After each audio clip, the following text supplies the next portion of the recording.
Welcome to the Frequency Ma podcast with Sheena Israel and Alyssa Ma. Frequency Ma is a sanctuary for the oracular and the ordinary.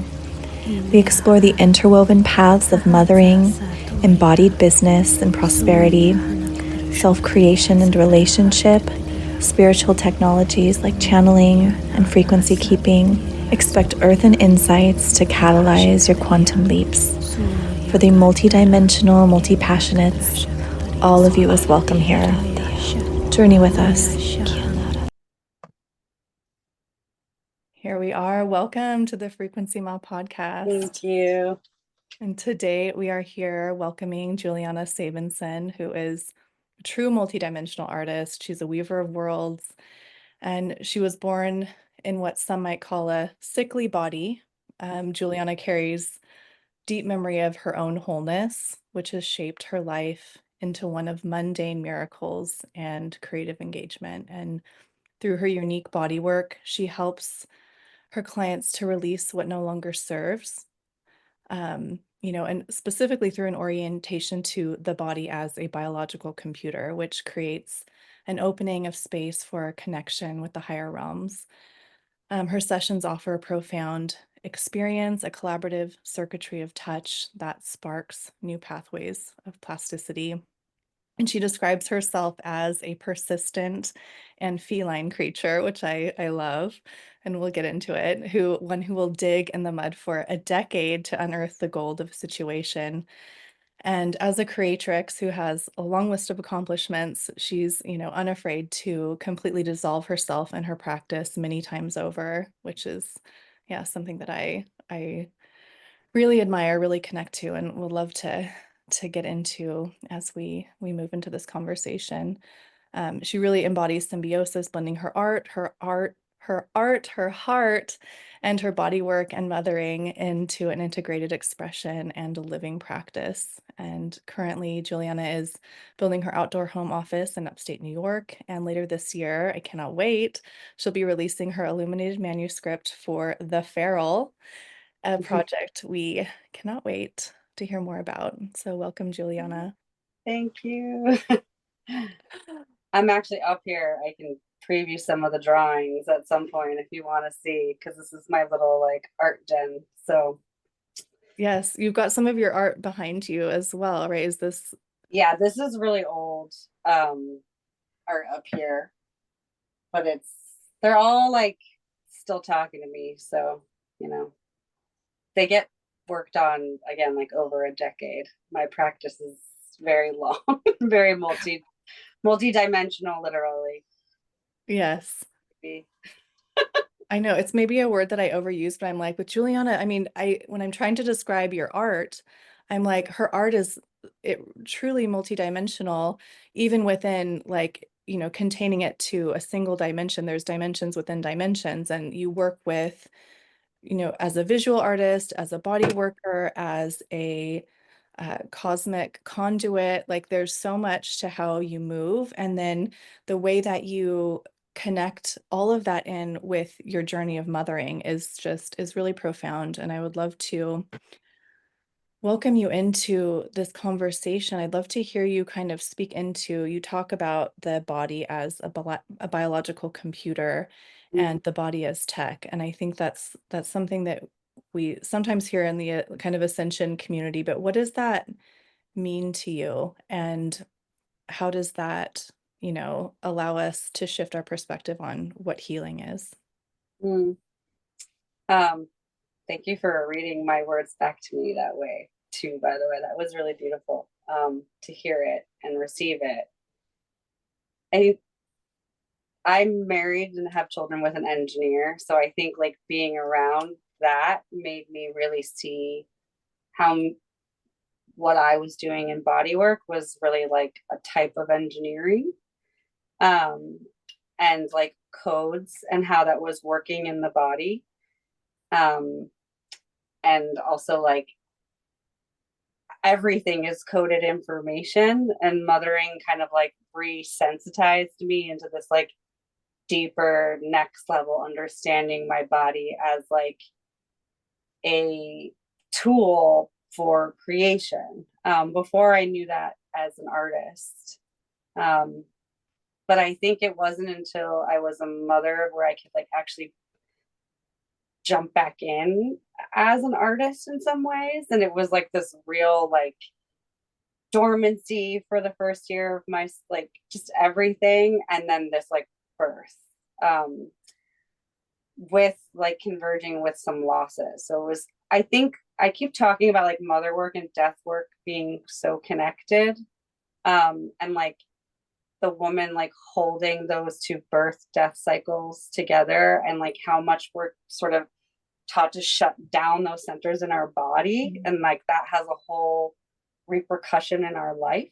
And then like it's one thing to like see the distortion, but it's another thing to like live a change of it. And that for me, I think, to like go back to that sickly body piece, I was having a conversation yesterday and they're like, where did you find the faith to like miracle yourself through medical conditions or thing, or a house or a second husband or whatever?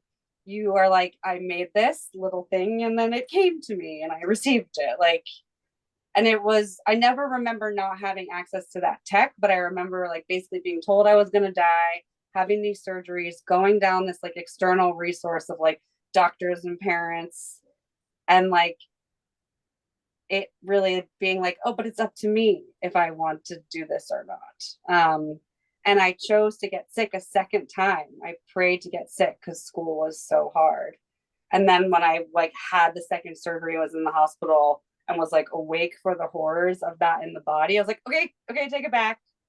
And that's like, my mom taught me some like blue light meditations. She studied with Yogananda and all the stuff. I really inherited a lot of energetic wealth in bodies through my family in different ways. But yeah, all these things that I was supposed to not be able to do, I could do just by listening to my body and working with like acupuncture, craniosacral, food, the way I speak to myself, how I move my body, and reprogramming my body to have a completely new body in one lifetime. Well, and it's happened so many times. And I actually think you're seeing me, and I like that it's videoed, even though it makes me very uncomfortable, before I'm going, hopefully, like one of my last cuts. But I just got diagnosed as an adult with a tongue tie, which my son had.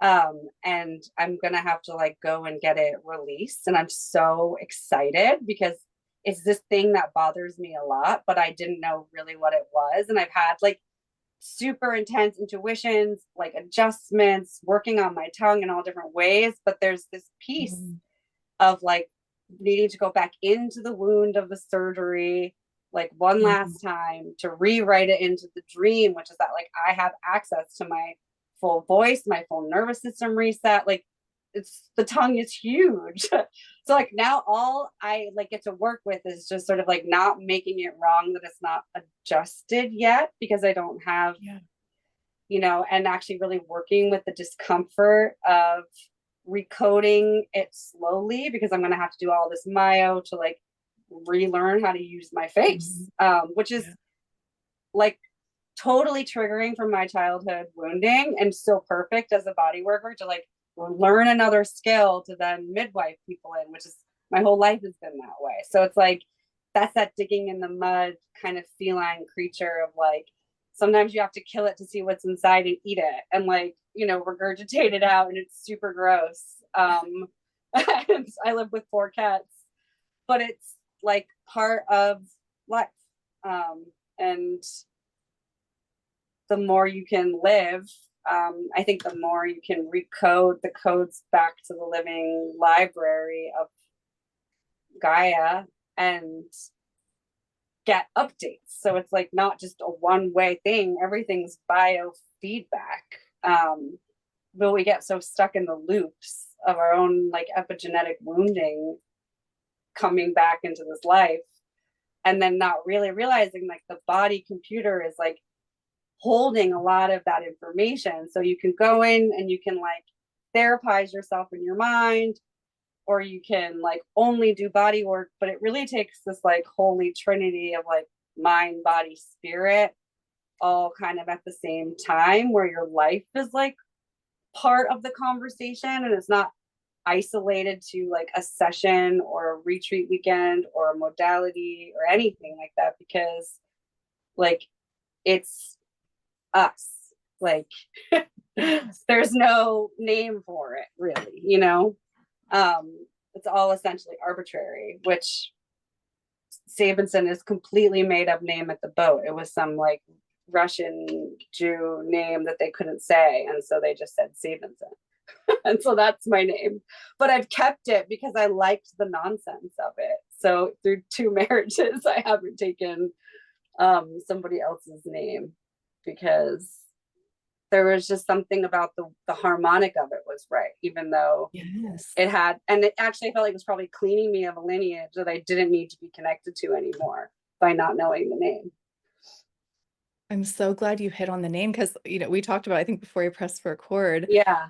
but I'm like, I get like such a strong impression of like a sword energy, like clean, like a Yeah. holy saber.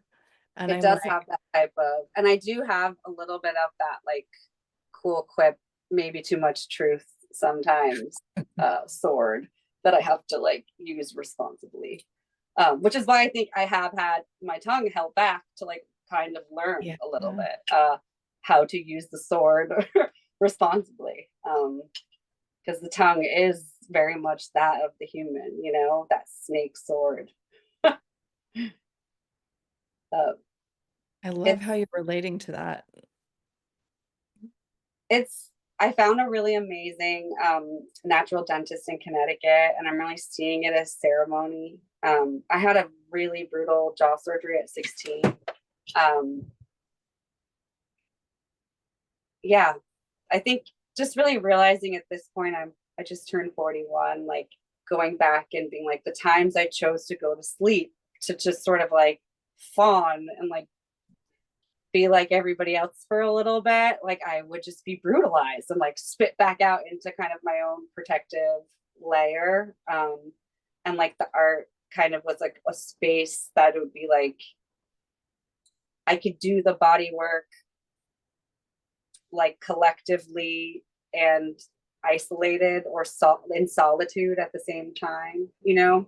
I really believe like the grid work started with all the solitary work, and now I'm finally, why I feel ready to publish something is I kind of feel like I finally have met my people who I'm speaking to all of these years, but I just didn't know yet. It felt like totally, I think a lot of like, I don't love like the jargon, but like a lot of the indigo population of the older generation we've been very isolated for a very long time, just for safety purposes, because it wasn't safe to speak, you know.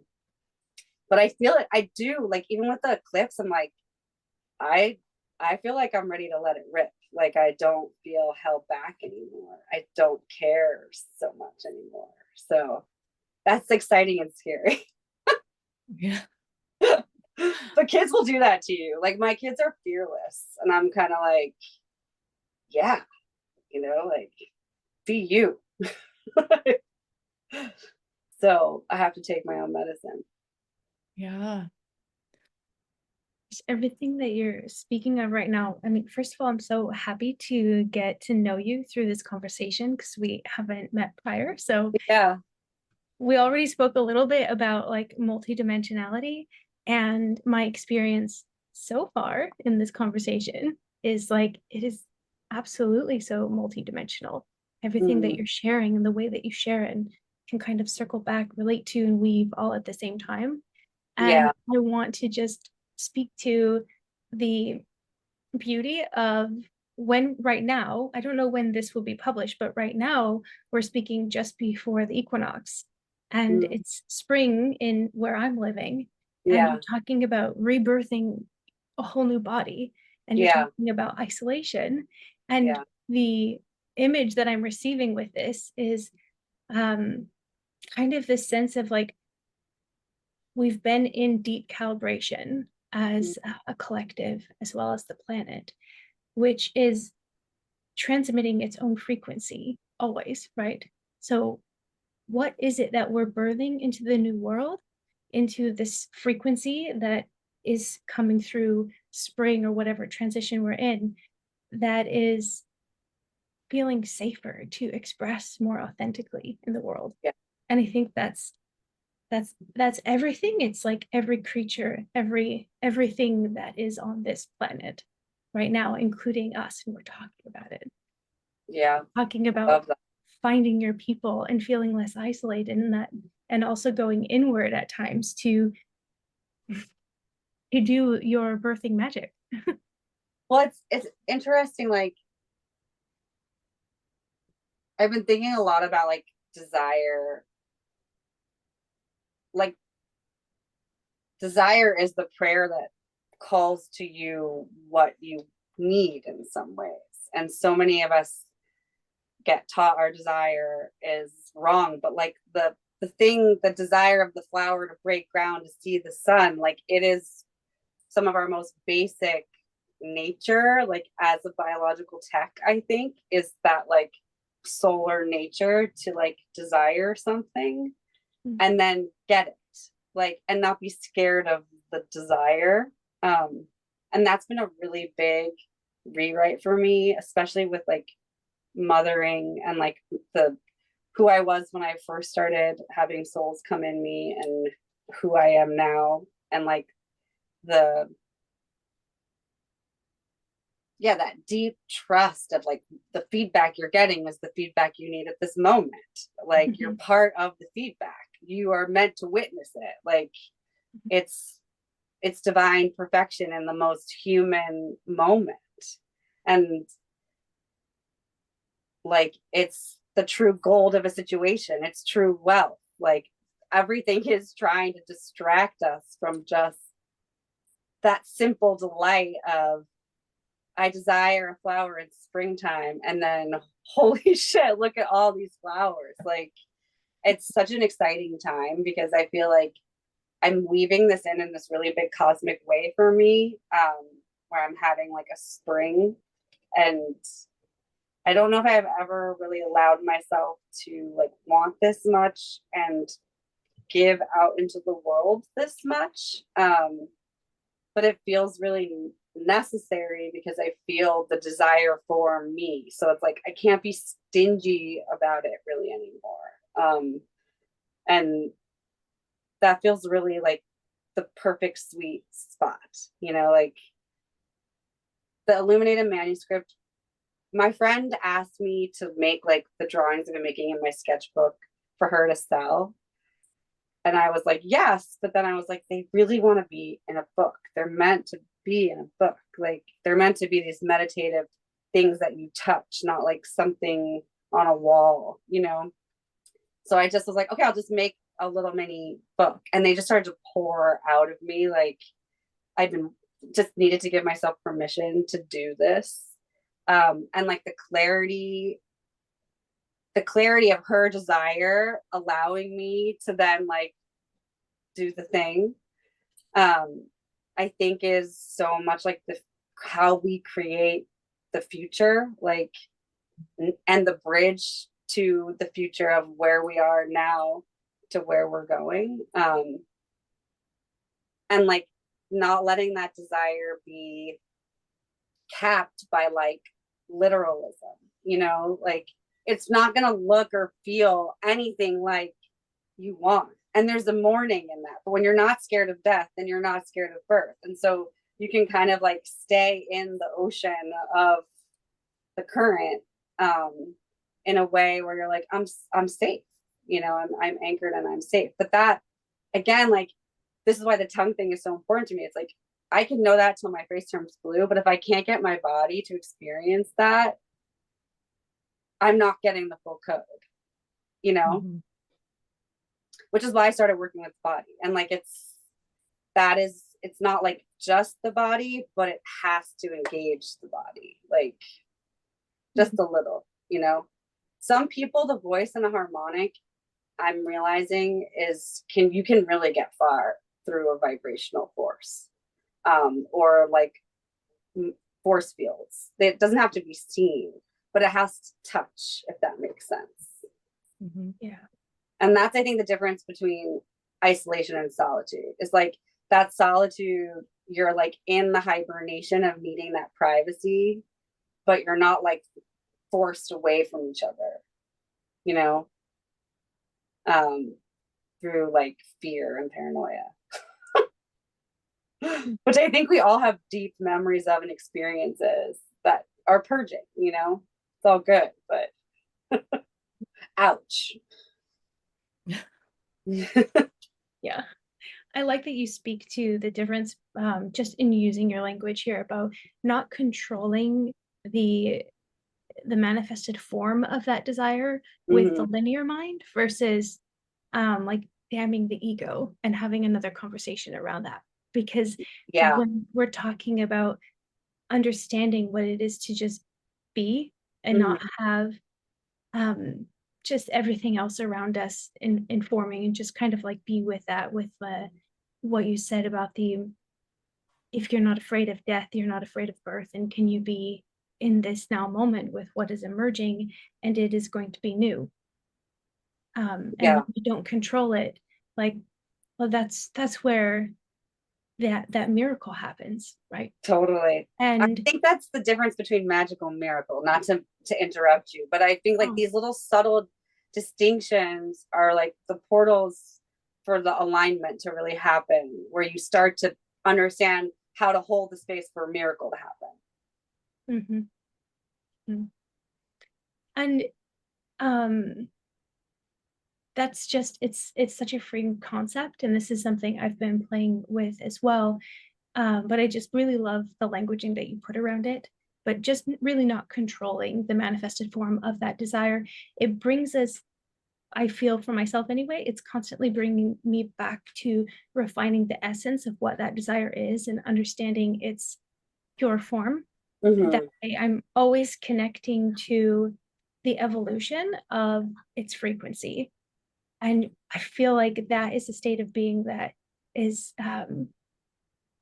so challenging and so rewarding at the same time. And sorry, I have kind of a bit of a glare from the sun, but I actually really like just got me really deep in that cyclical, like all the things, as above, so below, as within, so without. It's just been really on my mind in how to embody that practice in daily life, especially as the blossoms have been starting, right? They're starting here, and that we're talking about it right now and using this more refined and more open language is beautiful.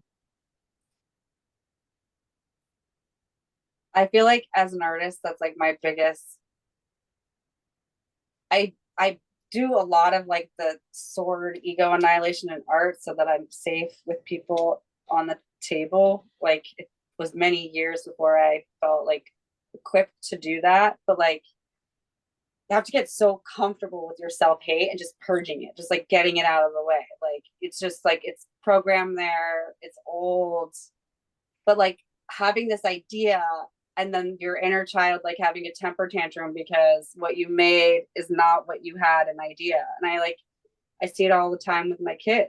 But that's like part of earth school, is that like actually if you can like work with what happened instead of your idea, you get something even better. Like it's like holding the multi-point awareness at the same time of like, that was real on the quantum. So your idea did happen perfectly. And here is a different place where this is what's happening. And they're both going to have feedback that relate to each other. So it's like a relationship. It's not this like static thing that doesn't change. Like it's all perfect, like in process.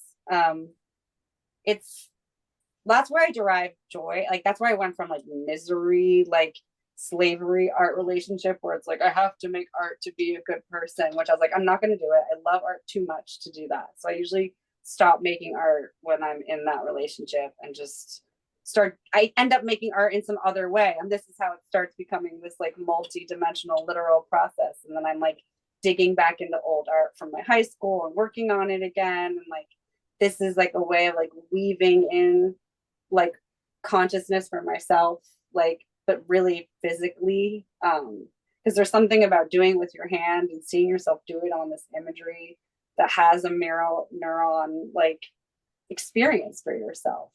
I've done this with music too, where you're just like, you have a trauma response and you just recode it little by little, just a tiny little tweak, but you have to be open to something totally new coming out in order for it to delight you, in order for you to feel like you have the miracle. And I think so we're so like conditioned with like comfort and control, predictability, mental, and like even like trying to control the body, which is like the body is this perfect spontaneous circuit doing what it needs to do all the time, even if it's sick. Like that is a perfection of itself. And like it's one thing to say that as an idea, but it's another thing to like live it, you know, like actually be a really sick. All my intestines are like technically in the wrong place. They're not like inverted, they're just randomly placed. So when I was growing, my appendix started to like lodge and I was vomiting and starving to death. So it was like this emergency surgery. I didn't understand. I had no joy in like food, and it just like it was kind of crazy to be like, wow, that's a lot of pain for a really young experience. But the amount I feel like of pleasure that I built on that because of it was, I've always gone for like a, that's why I think desire is part of it. It's like I wasn't going to stay alive unless I had some really exciting, big love. I'm born on Valentine's Day too, like big love or juicy game to play.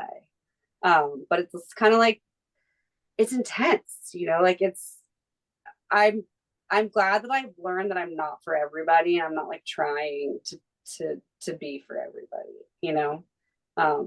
40s have been really good to me. I feel like that's been like a nice, like the aged wine when it's good to drink. Because I can finally like own what I've been through and I'm not like trying to prove it so much anymore. I'm too tired to prove it. Like you have to just be so, I don't know. Yeah, again, like trusting the chaos with the kids. Like I'm home with them all the time and we're doing something very unformed, and it really has its way if I can get out of my own head. Like I worked as like an art educator for a really long time, and I remember like having an intention, they would brutalize you. But if you went in and you were like, okay, I'm going to listen to you and then I'm going to make it so that you can do what you want to do, then you had a really great class. So that's what I'm trying to give. And then I'm like, oh, that's what I want. It's like this symbiosis feedback loop of like, I can mother how I want and have the life that I want at the same time. And it doesn't have to be this burnout like choice. I mean, granted, I have a unicorn partner situation. So that's, but I also created that because I had a non-unicorn, a wonderful person in my life, but that wasn't gonna allow for me to have my gifts, you know. Being like a sensitive psychic female and like exchanging information through sex is like not for the faint of heart, you know. So you need to have a very strong man who can handle that. Oh, the camera had to zoom out. I know, I was like, needs more space. The wind like blew. It's hilarious. Oh, I love that. Yeah. Wow. I love that reframe of exhaustion as like this purifying force, you know, and it's like the organic release of what does not serve the genetic system is just purified out in that moment. And you know, it's can be a gift in that way, and it returns us to, I keep hearing every time you guys are, you know, dropping into these codes, I keep hearing creature nature, and it's like the allowance of that like deeply embodied creature nature is like the antidote. It's like that, oh, that's the antidote. And it's like you're answering my questions before I'm even formulating them, but about like how, you know, how we can relate, how do we relate the body as biological tech to the isolation wounds that, you know, we've, you know, carried that are both personal and collective. And it's like creature nature. It's like, this is like when we all drop into this in the moment now experiencing of our systems, and we relate to everything as for us, then there's no delay. There's just the pure flow of creation. And so like your friend who's was in owning her desire to see your art in a particular way, she didn't like censor herself and say, oh, well, what would Juliana think? Or she was just like, I'm owning this desire, I'm delivering it in its unformed, unperfected, just this pure desire. And then that was able to awaken something in you that you calibrated to, and then was this invitation to the creation of your, is it the illuminated manuscript? The That's what I'm illuminated just calling it manuscript? for I now, love kind of it. title, because it has this kind of like old alchemical, like it words and ideas and meditations. Like it has kind of a manuscript. I don't know. I studied art history at school, so I'm kind of like old historical nods. But yeah, we need each other. We need to pray for each other. We need to desire the type of life we want. That's what calls it to us. And I think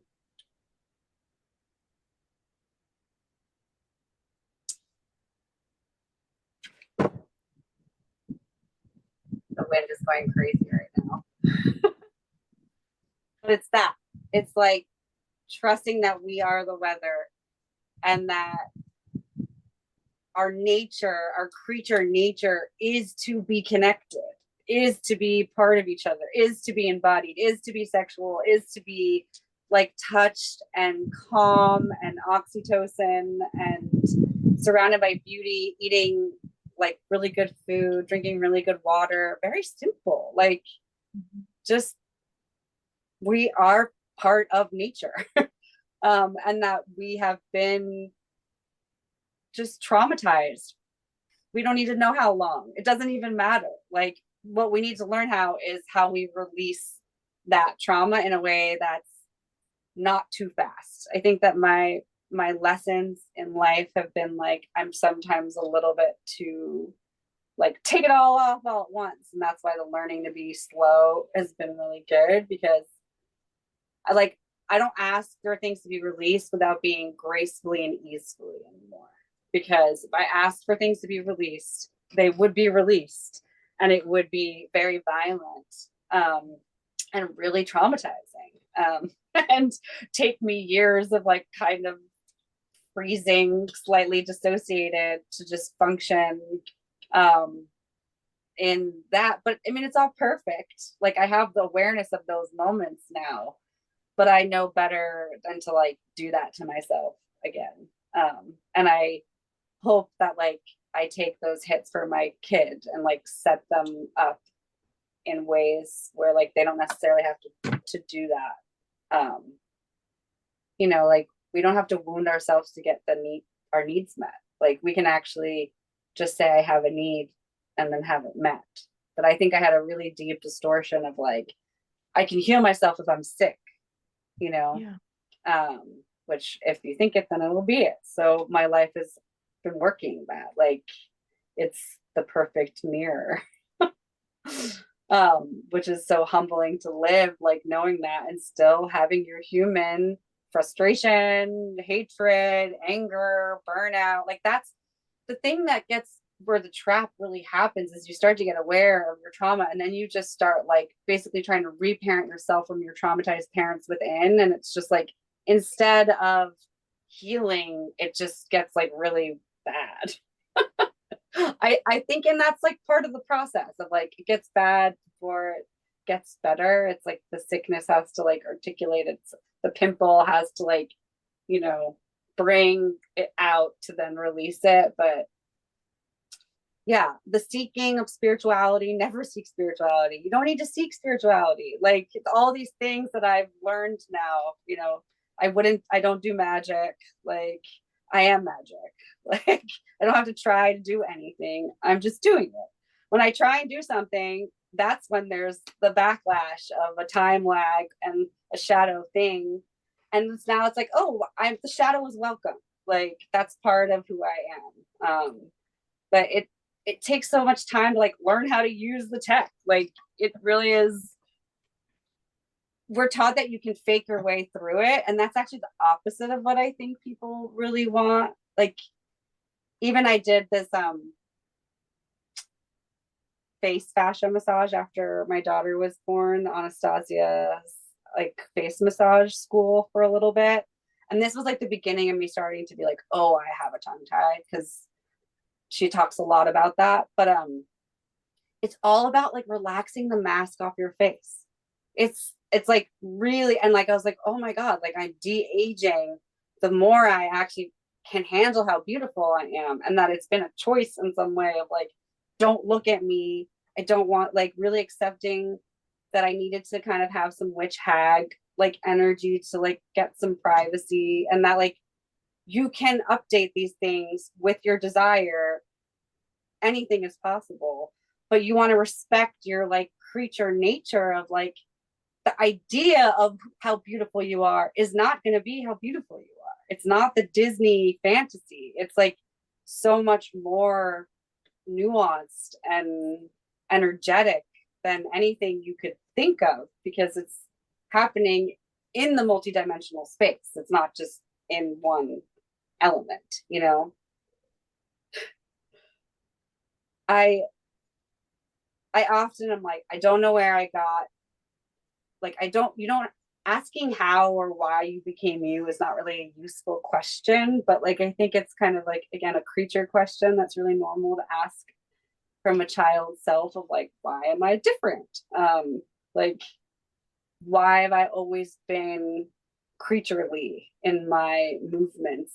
But I do think it has been this like, well, if I'm not gonna die, I'm really gonna be in my body. Like, I'm really gonna see how it feels to live. Sometimes too hard, you know. I think I'm learning more preservation in my older age, but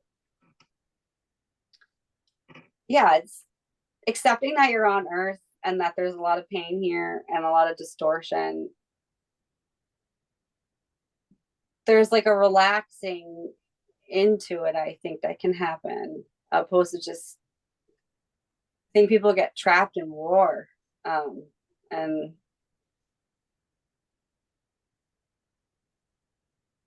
yeah, I think it's a big distraction.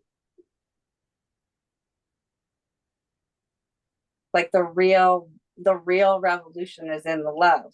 Like, that is the sword. That is the changer. But it's, love is like the whole thing. Like, your hate is in it. Everything's in it. It's like the whole picture. And I think a lot of my distortion, a lot of my learning has been like, what is love? What is not? What do I think love is? What was like love modeled? And like, what is romantic love versus mother love versus platonic love versus soul love, and letting them all exist. Like, I think I really had to like scrape a distortion of like this one thing, like, and I'm really grateful that I have like a Libra husband who's like, no, it's everyone. We're the archetype connected to everyone. Like, and that I think was like the final blow for me in like a really good way of holding on to a lot of distortion, with this idea of having one body but multiple bodies. I don't know if I'm making sense anymore, but I think we have multiple bodies having different experiences at different times, and I get feedback in all of that. And I think like that could have been labeled as like schizophrenic in a different timeline. But I actually think is like just part of my tech, is how I see it. It's like some people have receptors that can pick up different frequencies, or like even my eyes didn't work together and I had to go to eye therapy to like get them to work together. And my eye therapist was this like wizard dude who was like, you not working together is actually like you being able to see the other spectrum. So keep your ability to hold the distortion, and then we'll teach you to work together so you can read and not always be behind at school. But like I can see lights and stuff on people, and it's at this soft focus where I'm not like using my eyes, quote unquote, correctly for like reading language, but I'm picking up on other frequencies essentially that I'm seeing synesthetically. I mean, who's to say what is what or seeing what or anything, right? Like, this is why I think biological tech is a nice metaphor at the very least to explain what it's like to have a human body with like a kind of software of consciousness that's playing. And then how to like upgrade that software. That's, I think, for me, the great interest is like people who want to know how to upgrade that software, like, are creating the next level, essentially. I don't like to think of it as levels, but it's like, I like to think of it more as like a placenta or a mycorrhizal network, like this idea of like another organ being birthed to like hold the new frequency that's being made in the connection of shape. And that's why it's so powerful to have these conversations, because it's not just like nothing. Like the wind keeps literally knocking over everything in my room. They're heard. I love that. I love the idea of this, like the collective construction of a new organ to house this, maybe we could say expanded frequency set that is, you know, it's constructed through the living prayer of our realities, and through that answering the call of desire, and through saying yes to our creature natures, and allowing the reframe of our experience. And yeah, it's a way to kind of move beyond the hierarchical thinking that's so easily kind of lapsed into, I think, within the ascension community, and which is just a replica of other kind of hierarchical structures, and I'm I mean, curious. even the idea of ascension, right? Like this idea of Yeah. I saw today on the feedback loop of Instagram that it's like ascension is really depth, which is true. I really was like, oh, it's this fractal. But like, what I love about the ascension community is it brought me my people, but then we all were like, no, like we're actually rewriting the living library. That's not really that relevant to us anymore. And it's this smaller coven essentially that's like very refined and nuanced, having a much more direct conversation. Like, and like I love it all, but it's like I'm not there anymore. I tried to listen to the Ascension energetic synthesis podcast like the other day, because it was something I really like looked forward to, and I just couldn't take it in. Like I'm in this output right now, and I'm not meant to input. Like even if the information is quote unquote correct or whatever, just energetically it doesn't feel aligned. I have all these amazing women in like direct, intimate conversation that is like, where is the mud where the actual energy is being experienced, Yeah. So it's nice because we can like take all that lexicon and like dip into the ascension glossary if we need to, or talk about shapes or whatever, but that we're really rewriting it in the relational field. Yes. So Yes. that's what's exciting to me, Yeah.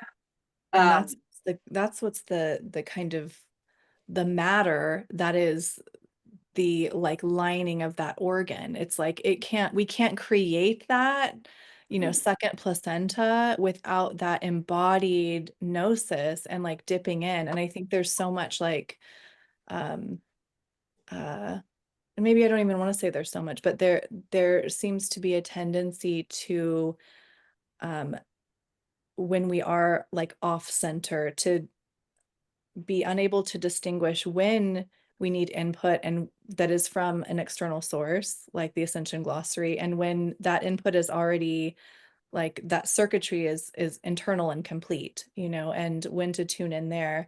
And so I do see a lot of kind of like scaffolding of distortion within communities, like the ascension community that take people off course and outside of themselves. And so I I know. love this idea of you, yeah, wanting to speak into that and like rewrite that, but also not, it's not villainizing that, because there's like No, it's food like so and much love, you know. I feel yeah, so much love and like so much bonding that we all got that far to that even like yeah, because that's far out. Like it really when I found other people who were reading that material, like the Ashiana Dean stuff like that, it was really like it felt so vulnerable to take it in for me, like when mhm, it happened.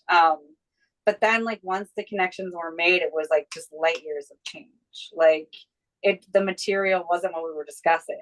yeah, We're discussing our lives. yeah, Like and that's, I mean, I work out of my house a little bit, but that's why I wanted the outdoor office to like host a little bit more of a retreat and like an exchange and like a place to really like house relational frequency in an intimate way with food and land and my kids. And it feels like that's the step.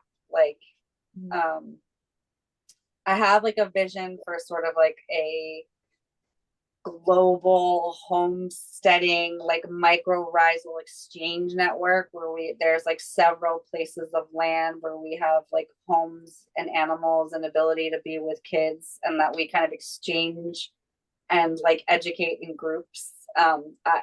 Yeah, this is the dreaming work that I'm doing. And when I say it, I'm like, yeah, and it's the need because everybody wants this. Like, yeah, we all need this. Like, it's not just like some fantasy and me in la la land. And like, what's beautiful is I'm at the point in my life where I'm like, see, let me show you. I'm going to get the tent and like, you're going to come and live here. And like, we got the land. Like, yeah, it felt impossible. Like, even like the babies, I felt them when I was married to another man, and that felt impossible to me. Like to understand how I was going to get here, but like it's that holding on to like your love and your desire and your that like inner conversation with like nature is the most real thing you'll have. Like it's more real than any material thing in the world. Um, and it's like allowing, I mean, my goal in body work is really just like allowing people to experience that for themselves. Just that permission to be who they are at that moment. Nothing else. We don't make goals. There's this like it really has to be in that not controlling place because the body gets permission to do all of this amazing stuff. Like, okay, well, I don't need this, I don't need this, I don't need this. I need this. And then this person manifests in their life. And like, you're like, we did one session where we worked on this tiny little thing, but it's like, it's not a tiny little thing. Like, this is your radio tower for your entire experience. And if you're like, I love me, but I'm, coiled up and like holding my heart and can't actually stand and like, this is my heart. No one's going to know how to love you. And like I know because I do it, like I shape shift into like love me or don't love me all the time. That's part of like using the tech is that like you have consent to be the shape that you are as you are, and it's perfect. It's not and I it's not anyone else's, it's not for anyone else's use. Like this idea of having an externalized watcher, like this is where a lot of the disembodiment soul fracture happens. And we can do it with the male gaze, we can do it with technology, we can do it with anything where we're basically not taking the eye of our own divine experience and using that as the center of your programming. mhm, But that is really scary for a lot of people. That's like revolutionary. Like a lot of people don't believe they have access or permission to experience that. So I don't work with most of the population anymore. When I first started body work, I think I was a lot more like, I'll work with anybody. But I've never been like searchable. Like there's no website, I have no modality. Like it has to be like a network of finding me because of that trust. mhm, But now it's really people who are like, yeah, I see it's like the leaders. And it's interesting, it's been a lot of men, which has been really fascinating. Since I've had my children, I'm doing more body work with men, which I really love, which is also very surprising because I've birthed all of these really amazing women. And historically, I've been friends with men, and then had like my isolated women. But it's like everything's changing. Like I had to clean out so much to make way for my daughter. I really do feel like that when you birth a child, you birth a completely new reality. And then you have to like, I'm still in the like, okay, so who am I now? Like part, like a little like mushy in the center, but I don't want to rush it, you know, like it has its perfect time of coming back. Yeah, it's a trip. Having a body is a trip. It is a psychedelic experience, soberly. Yes. Yeah, it is. It's a psychedelic conversation as well. As you're speaking, I'm thinking of again going back to the being with the birth and the death and that kind Yeah, of space between. I'm thinking of the relationship between like the compost, the soil, and the seed, and how totally. the conditions really do have to be correct Yes. for that seed to start doing its thing. But there's also this understanding that the information transfer between the soil and the elements and texture of like the protective barrier of the seed. Well, And that's why you want to be with the death. Like you, yeah, because the consciousness is like, that's the fertility. and there's information there, right? Exactly. And That's then it. it grows and it blossoms, and then the conditions also have to be correct for that blossoming, and it Yes. goes towards the sun. And so there's this birth cycle that says like, what are you going to do with the spark of inspiration that you have with that birth? How are you Mm-hmm. going to direct it? What are you going to do with the information that you are receiving? And the deeper listening you can do, the more information you will have to Mm-hmm. really know how to create in harmony. Yeah. I mean, I sometimes get scared with the question, what am I going to do? So I ask myself, who am I going to be? If that makes sense. That's just how my computer works, though. Like, Mm. because I think when I can understand myself as a shape in the context of other people that I'm working with, it's not about like what I'm doing as much as like what is the energy that we're working on together. Like Mm-hmm. I think that also like with the invitation for the book too, she was like, no rush. It wasn't even a book. I was like, I kind of want to do a book. She's like, yes, you know, and then it's all sort of lining up perfectly. And again, it's like I felt it back here, but it would have been rushed. And it's like respecting, you know, I didn't respect my son's timeline with his birth. And I like it was such a deep lesson of grief around the interventions that I was pushed into making. And then the difference of just like with my daughter, like just being like, she's good. Like I didn't do anything. Like, and I had this amazing ceremonial home birth with my midwife who does biodynamic cranial sacral, who barely spoke. Like she arrived at 2:22. My daughter was born on February 2nd. I mean, it was just like this divine perfection. And like it wasn't like painless, but it had purpose because it was like we were in it together. Like my son was awake and he would make noise and she would start moving towards him. Like it was this dynamic experience of like, I have no control. I'm literally just a vessel. I just have to make the noise to like stay in. But like at the end of that experience, like outside of being like, I would do that again for sure.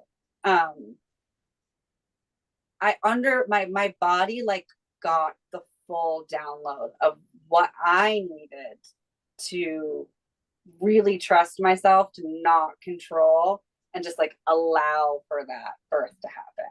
And it's like now I can birth the book, but I did not have the information like you said, and I hadn't almost like gone through that death process to then allow for the nourishment, the nutrients to be there to then birth something else up. And it's, you know, my previous life with my ex-husband was farming. It was all about building up the compost. And like, I think of the womb space as like the garden and the compost place. And like the placenta, we went and we brought our placenta and dug it by the offering tree outside. And I like just the use of the death, like the nourishment of the death.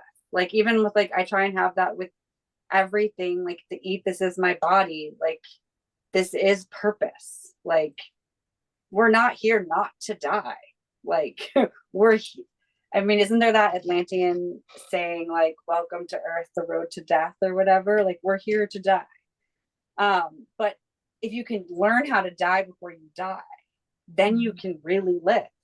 And the more you actually get the experience of that, like those phoenix processes and all the different ways we can have them in our lives, whether it's a divorce or chronic sickness changing or miscarriage or anything, you know, like it doesn't need to be a thing in life. That's the thing. It's like our attunement energetically, the wind's disagreeing, is perceiving such a subtle, nuanced experience of now together. You know, like it doesn't ever exist not together. The necrotic death that is like poison is the death that can't transform back into life, where rebirth isn't allowed. And I think that that's where people get stuck, you know. Again, this idea of like the unknown or the non-control means that I can't go there. And actually, like, that's the invitation to go. If it's scary, usually that's a good place for you. But it's okay to be scared. Like I think it's really honoring that we're all on our own journey with ourselves and each other, doing this thing, you know, like, and some people are doing something that I don't really want to be near, and that's totally fine too. Like, I think that really like allowing me to have like just a full on negative response towards like the majority of the population is very healthy. Like, it's actually more human and creaturely. It's like, it's okay to not trust us. Like, we're not that trustworthy. Like, I know that from my own nature again. Like, so like, what does it mean to have a trusting relationship if you know that like most of us aren't that trustworthy? Like, it's so different. Like, I really like the performative nature of people pleasing, trying to like fit yourself back in that box. Like, it just doesn't, at a certain point you lose your ability to do it. It's just not incompatible. It does not compute. It's just, the software is no longer working with the tech, you know. And that's a good thing. Like, it's a really good thing. But it's not like go seek destruction or anything, but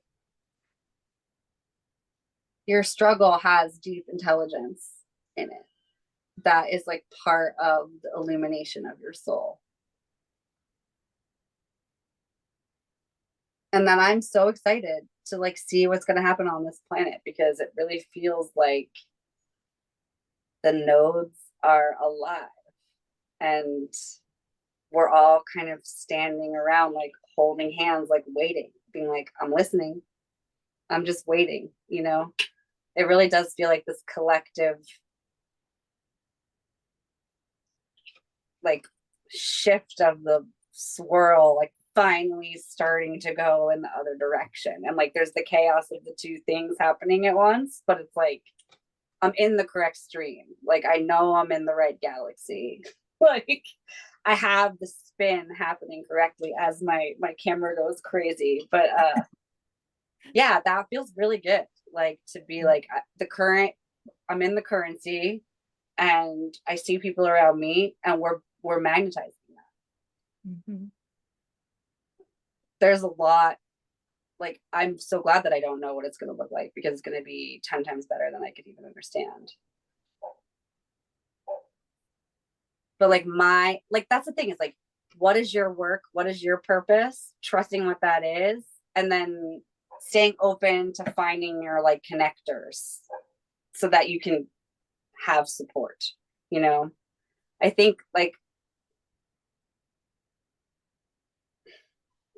the baby version of me that was just like working for myself, doing body work alone, like I have so much compassion for that person.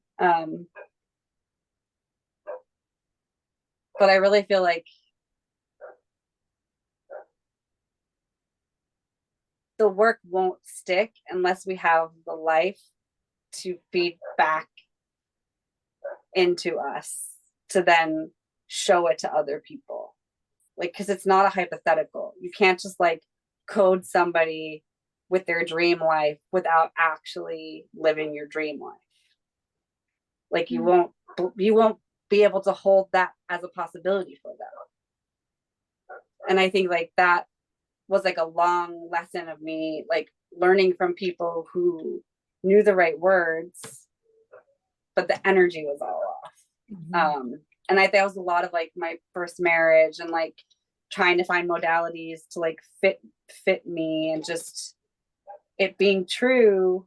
But so like by the time I got to Ascension, it was like, okay, this is the thing that always happens with me in information. Like even I have my Barbara Brennan right here. I love this, but this is so like basic when you actually start working with people. You can't put it in a book, you know. It'd be great, like, but it has to be. That's why I'm writing Illuminate Mystery. Like, it has to be weirder than this. Like, it can't be a linear journey of you do A plus B equals C, and then you get the fourth chakra to light up. Like, that you're literally gonna have so much negative pushback from doing those types of adjustments. It's just gonna be like a purge of goo. And I think it's really sad because people, very like well-meaning people, are trying to help other people and just end up like cutting open already really wounded beings, because they're trying to do something that they have an expectation of, and they're not actually listening to the person's body and getting biofeedback in the moment and then adjusting to that in the moment. Like everyone's like, what do you do? And I'm like, I do whatever is right for you in that moment. I don't ever have a prescription of what I'm doing. Like I start at your feet because that's the motherboard of where like all the meridians are. And then I usually go to your head and sort of work a circle. So I have like a plan, but your body is going to be talking to me the entire time. So I don't know what I'm going to be doing. And it's not me. Like that's the weird thing. It's like I'm the conduit for it, but it's not me doing it. And if you could ask me what I'm doing, I have no idea what I'm doing, but it has deep impact. And so I just keep doing it. And I think like that's those mundane miracles that I think is everyone's birthright. That's how I feel. Like I'm confused why more people don't have that ease in their life. I want them to.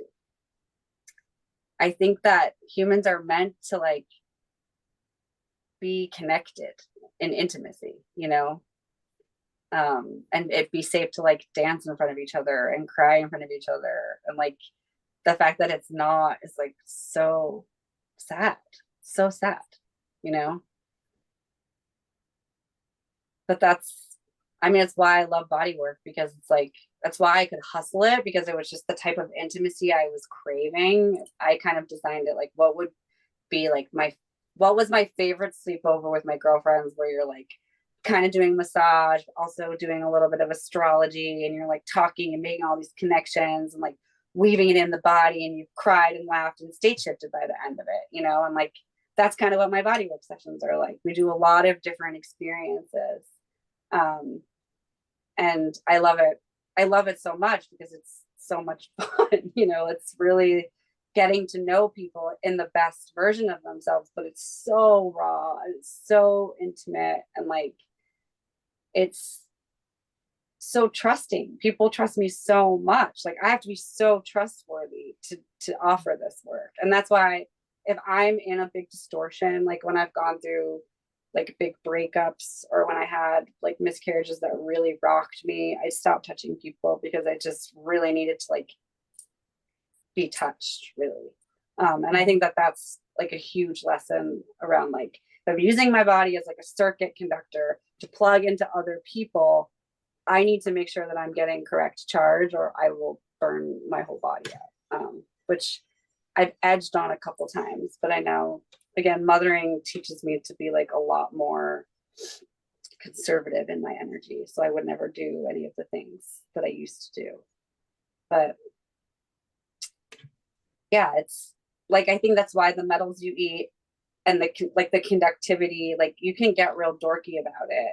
And I love that. Or you can just be real poetic about it. And it's all the same thing, you know, like that's the perfection of it. You can like start to relax and get people to relax into the fact that like you're safe, you can't make a mistake, you're not going to fuck your life up. Like you are love. You're a lovable person. You were made of love, even if your parents hated each other. Like, even if you've never been loved in your entire life, like that is still the very nature of who you are. And it's like one thing to describe it to somebody, but it's another thing. Like, I don't take before or after pictures, but I wish I did, of like the light in people's eyes at the end of sessions. I've seen this with my own body work too, where like I get dull in my eyes and like I just feel really disconnected in my soul. And then when I have someone who like really re-enlivens me, it's like all of a sudden my eyes are sparkling.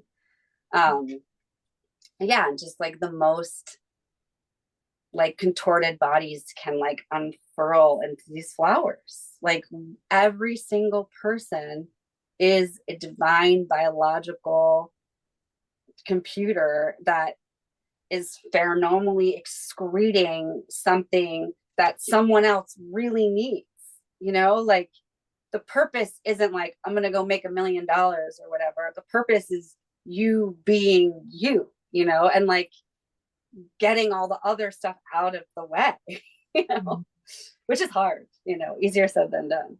But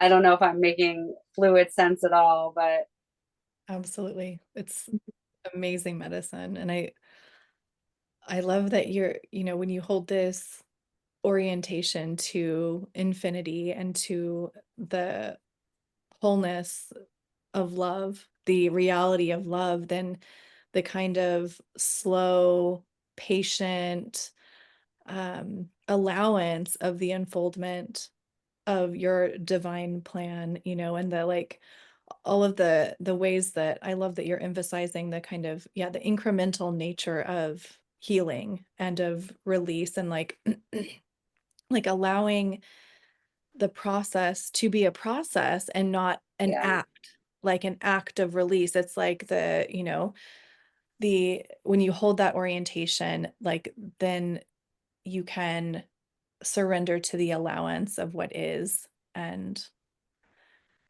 it's just, yeah, it's such a the process is the medicine, right? Like that's the thing that I think, especially as women, like the whole cycle. It's not the baby, or it's the whole cycle of the medicine. They're distinct, but the process and the connective tissue, you have to be able to look back and keep going into it and weaving it in, and like it's the movement, the flow is the thing, but you're still perceiving it in distinct parts, you know. And I think especially as womb carrying receptors, like to get that technology back online and like really reprogram from there is changing the world, will change the world. And I think that that's why there is so much like focus on the womb right now. But it's like, yeah, like protect your like top receptor at all costs, you know, like it, the carelessness in which I treated my body before I understood like what was actually happening. And I feel like I was relatively protected in the scheme of female experience and, you know, the 90s, 2000s and whatever. Like I was not romantic. I was very much like experimental, but everybody is you. And so you get to choose which version of you want to like be with and have a memory with, but you can't kill a memory. Like the memory is the code and the body holds the memory.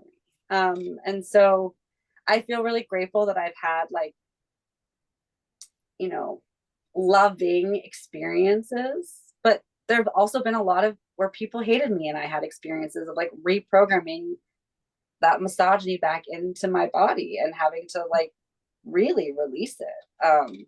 Especially with the birth of my daughter, like that took a lot of effort to like actually identify it, capture it, and release it. Just be like, this is not mine, you know. But that's the purpose of the death cycle. That's the purpose that you don't want the things in there all the time. You have to take the time to go all the way around, you know, the season a couple times to really like let the womb rewrite the plasticity of what has happened there. And you know, it's like you're exchanging information with people, so you're processing them like, and it's,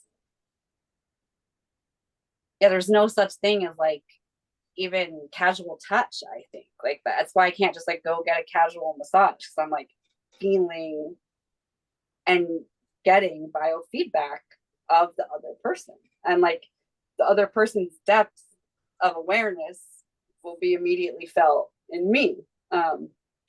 And a lot of the time what I just like I didn't understand is I was just feeling a lot of other people's pain a lot of the time. And yeah, I think like it's important to be able to touch pain, but like you can't live in pain forever. Like it's a teacher as like in labor, like a moment, a teacher, a focus of energy. But I think this type of like mundane, low level living in pain only in one direction, that people are really committed to, is where like the rewrite is available for all of us. And I think like I'm so excited for us all to just start showing people like our miraculous wombs. Like even just I'm kind of like, yeah, I'm 41. I'm definitely going to have more kids. Like, please stop talking to me about your like information from 1705. Like, I literally like, it's not about me. It's not even that I want to have more kids. I just know I felt them before, and I feel them still. Like, it's like the timelines or the separations, you can have a multi-dimensional experience because it's all right there. This one point of awareness, like on some level, I think this is why the lack of control is super important, has to go on autopilot enough to be able to pull in the information from somewhere else. So you kind of have to like trust yourself, like trust your avatar, trust your personality to like, you've studied it enough to like forget about it and just let it go, like let it rip. And then like you can take the two parts at the same time and kind of bring them together. And this is where like the collective work becoming like really powerful at this time, is I think more people are having real-time access to their body computers, like, and using it without a time delay. Like you even said it before we started recording, you're like, there's not a time delay so much anymore. And you could like, you ask and it happens. Like even in the podcast, it was like, oh, I want to be on this. And then it happened. And it was like, because this is the right conversation. Like it's not about me. Like it's about the conversation. And that's like the beauty of like, you know, you can relax because the game is rigged and it's in our favor. Like the fear is even like has purpose. The death has purpose. The suffering has purpose. Like, yes, is it bad? It's really bad. You know, like it's worse than a lot of people want to admit. I think that that's the part we're in right now, where it's like we could spend a lot of time focusing on how bad it is. It's important to acknowledge that yes, it is bad, but like that just means it could get really good. We just have to hold, for that. We have to wait for it and be in the process of that, you know?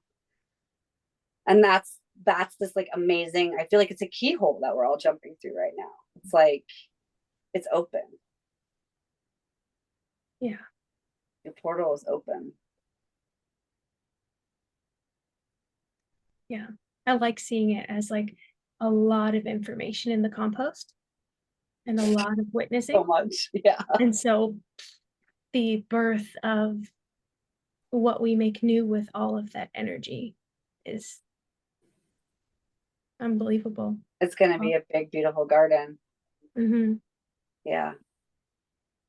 Yeah. Well, it's so,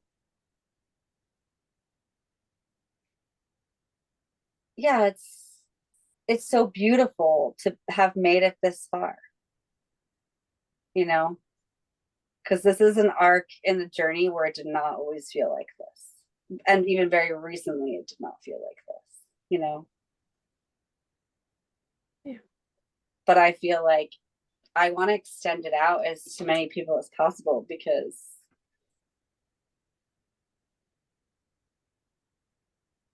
it's there for us. Mm. It's us. I think this whole conversation is loaded with creation codes for Totally. and from all of us and for everyone. I will be processing. Yeah. I going back and listening, I'm kind of like, wow, what did you pop off about this time? Mm-hmm. But actually, so I had these stones, and maybe this would be like a nice like tying up. I don't know what our time is, but so this is a 3, and this is a 4, 10. Sorry, I can't count. And they're called Chopi stones, and they correlate to mountains in Peru that hold the like intelligence of what humans perceive as like opposing parts in unity. So like holding them sort of connects you to this larger celestial conversation. And there's always, so like the 3 is unity, and then grief, denial, self-loathing. So it's like holding the 2 together allows for the holy third of the neutral to actually shift, like the acknowledgement that like you cannot get unity without grief, denial, and self-loathing. That Yes. those parts are like part of the sacred nature. And then like that's an actual shape. Like I just love it so much. And then 10 is freedom. And the negative meaning of freedom is escape, which I think is a very interesting meditation on itself. Like our freedom is staying now. Yes. Not building some sort of escape planet on Mars or the ascension plan or whatever, you know. Have we been free? Are we free all the time? No. But sovereignty from the soul place is a birthright that nobody can take from you. And that, you know, it's the most free. Wow. Yes. Oh, this is amazing. Perfect tie up. And I love how like, yeah, literally every curiosity and ping I had, you're just like, oh yeah, I'm going to speak into this now. And it just feels so perfectly woven, and yeah, just, yeah, so grateful to have this moment of connection with you, Juliana. Thank you for inviting me on, and it's so nice to meet you. And I will come on anytime you guys feel inclined. And also just if there are things that I said that you want clarification on or depth on, like don't ever hesitate to reach out. Or if there are questions that come up from people listening, I'm super available to talk about this very specific, weird, multidimensional conversation. So I think I would love to invite, I know you have a private profile on Instagram, but we will be, promoting this Yeah. episode there. Can people connect with you and reach out to you Yeah. at which account? I would say the 222 love you BB, Okay. which you can link to, and then also my email if people, we can make that public too. Okay. My website died and I haven't revived it, so I'm sorry. But one day I will have a cyber avatar on the internet, just not today. No, I love that. Like, I love your mysterious Instagram invitation, and It like the pulls way in that, the perfect people, honestly. yeah, It's been really, I feel so grateful to that space. I feel like I'm dismissive, but like I have met some of the best people in the world on Instagram who are like, people I see real life friends that I don't need to be on Instagram to talk to anymore. yes, Yeah. It really, at its heyday, I think it's really changing, unfortunately, but amazing portal. yes, absolutely. Mhm. Well, I hope you guys have a great rest of your day. Oh, you as well. Enjoy your evening. And yeah, so much love. So grateful for this. I am going to receive so much listening back. Likewise. Yeah. All right. Bye for now. Until next. Bye. Bye. Bye.